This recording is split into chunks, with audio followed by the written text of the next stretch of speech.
Thank you, sir. My next question is to Mr. Prashant Bhushan.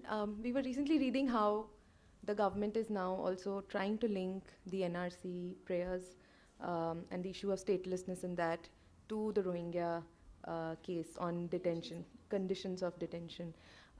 Why do you think they're doing this? I mean, it's just complicating issues and they're completely two divergent issues. One is on Rohingyas and one is on NRC detention centers. So what is the strategy here?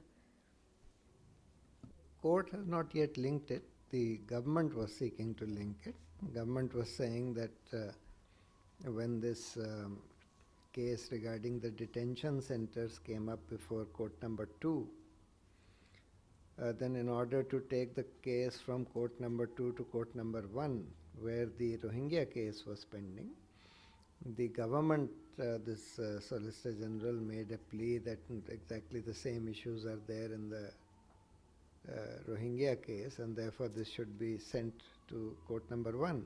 So it was sent to court number 1. Court number 1 said that, well, we see that these two cases are different, but in any case both the cases need to be heard.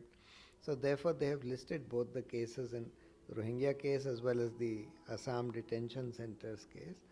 They have listed in sometime in January, towards the end of January. But yes, they are quite different cases. One is a case dealing with refugees, the other is a case dealing with illegal migrants or supposed illegal migrants who have been detained. And there the issue is mainly about the conditions in the detention centers as well as their right to be freed. You can't keep them in detention indefinitely.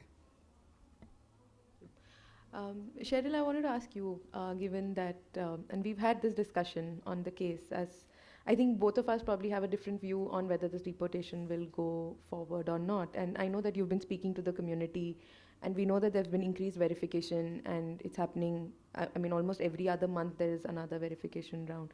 So I just want to know what you thought about it, like in terms of the reaction from the community. Do you think the deportation is likely? Like, I know sir feels that it is something which the government cannot practically do, but what do you think? I mean, I've spoken to the community, I've spoken to the petitioner, his family. I visited the camp even after this recent deportation took place.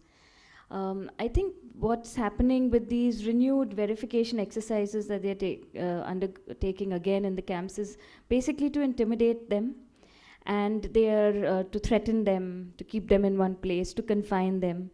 They're also, so they don't do this with other refugee populations, as you know. They're doing this repeatedly, and this is about the third time that they're doing it with the Rohingya refugees in camps across the country.